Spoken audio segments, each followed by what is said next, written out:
They did. And by say they made you earn it, I thought Loyola was great tonight. Beyond great. They ran great stuff. I thought they were very well prepared. Even us in that first quarter, when we got that lead, I just really felt like we were playing very well. But a little worried that is this just happening because we were making shots? Great ball movement, but I thought we were just making shots. That's not going to last for an entire game. You worry about the emotions, a little bit. I thought we came out, just with great fire.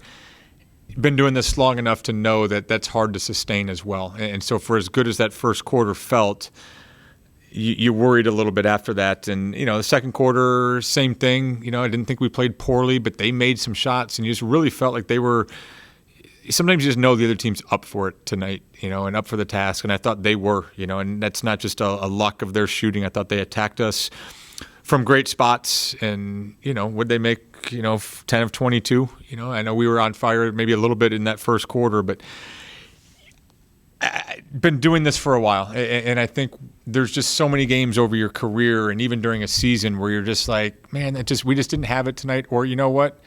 Over the course of 30-plus games, the other team just plays incredibly well, and it was their night. And we've had some of those this year that you're like, that team just played really well tonight, and we still won.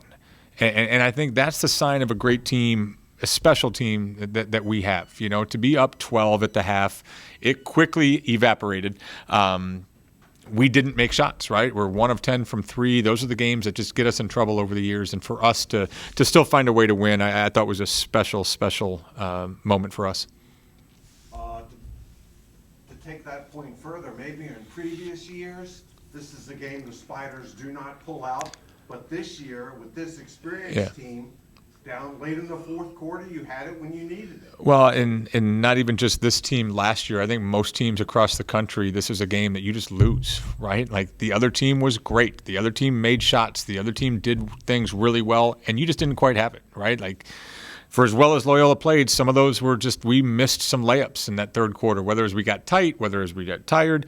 I didn't think the first 4 minutes we got easy baskets, but I thought after that we had some wide open shots that you're like, you got to take them. They just didn't go in, and we weren't getting to the O boards in that second half. So, most teams lose this game tonight. There's a lot of great teams that they're not going to go undefeated. They lose games because the other team's on scholarship too and well prepared. So again, all hats off to Loyola. I thought they played incredible. I've watched a lot of Loyola film. This was probably the best that they've played. I don't mean that it's like we were terrible. I just thought they were up for it, and you still found a way to win. I know I keep saying that, but I said that after Wednesday's game when we took an early deficit, that our kids just looked back to me and had confidence. 3 minutes and change tonight when we were up 2, I think, but just had gotten blown off the ball and just were not playing well defensively. Left it up to them. Hey, do we need to change defenses, or are we going to just change the level of the defense that we're in? And to a person, they were like, we got this, we're going to lock in. And I thought that was maybe the best minute and a half of basketball that we've played all year coming out of that timeout. Can you talk about Katie Hill in the fourth quarter?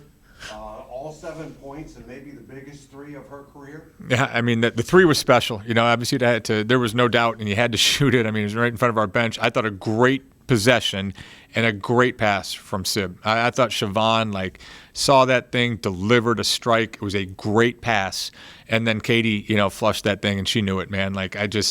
From my angle, you just never, it was a great shot. She stepped into it. I've seen Katie Hill shoot a lot of them, everything that she's supposed to do, rising up, it looked good.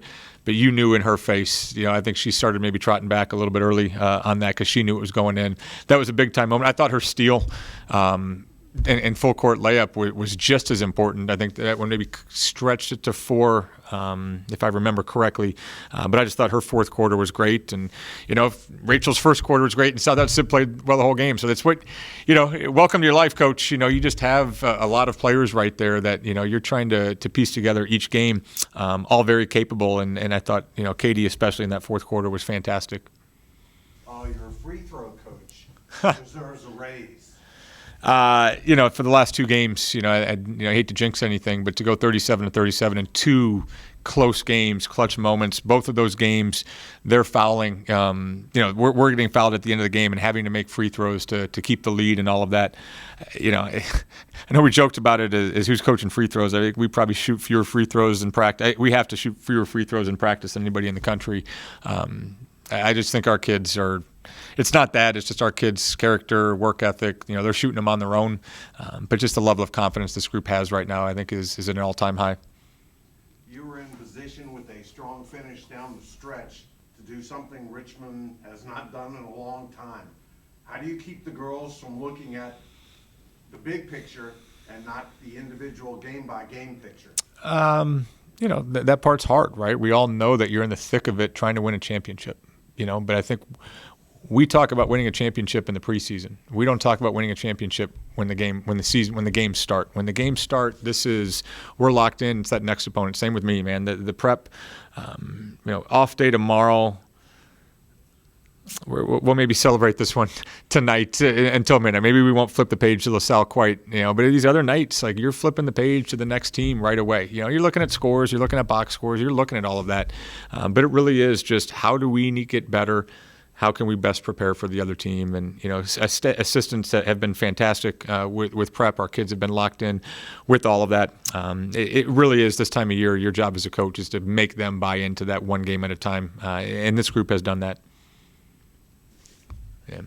I also want to say, too, you look at Torrin Rogers' minutes and what an impactful 4 minutes for her. She comes in at the end of the third quarter, draws 2 fouls, offensive rebounds. I just thought her defense at the end and at the end of the third quarter was fantastic. As much as you want to ride Maggie, as much as you want to ride Addie, and they kept telling me they were good. I just thought our kids were a little bit tired. And the times that Torrin went in there today, her bucket that gave us a little bit of a cushion there, I just thought Torrin made the most of her stretch today, and we don't win that game without Torrin. And that's what special teams have. You look at the impact that your starters and heavy minutes kids, but you have to find those kids that are and make the most of it. And I thought she was huger than huge tonight. We got the job done. Coming in here, senior night in the Robins Center, you can't leave without a win. Loyola Chicago, they were a great team. They came out, they worked hard, so a lot of props to them. But we came in and we knew what we had to do. We knew the job that had to get done, and we got it done. The free throw coach should get a raise. Don't jinx us here. That's 2 games in a row where you guys haven't missed a free throw. Yeah, we work on it at practice a little bit, but we're all in the gym getting extra shots up, so, that's just, we work on it a lot. A little bit about the fourth quarter. You had a big lead early. They pulled even went ahead, but in the fourth quarter, in the last 3 or 4 minutes, you guys kind of took control of the game. We did, yeah. Again, like I said, it's senior night, and our seniors did not want to lose. They have done so much for this program. It's really an honor to play with them. So I knew they weren't going to let us lose. I wasn't going to let us lose. Katie in there too. So, we just weren't going to lose. We had a lot of heart and a lot of passion at the fourth quarter. A little bit about Katie Hill, 7 points all in the fourth quarter. Big steal and maybe the biggest 3 of her career. She went perfect from the field. It's really impressive. That was a huge shot in the fourth quarter. Katie, she doesn't get enough credit, really. She's such a good defender, and sometimes it doesn't always translate to the offensive end, but, we don't win that game without her. So, she played great tonight. What does it mean to be on Coach Roussell's team that wins his 400th game? It's an honor. Coach is one of the best in the business. I wouldn't have been at Richmond if it wasn't for him, really. And he gave me some of my best friends with his recruiting. So it's really an honor to play with him. He and I have a really good relationship, and I'm really blessed to play for him.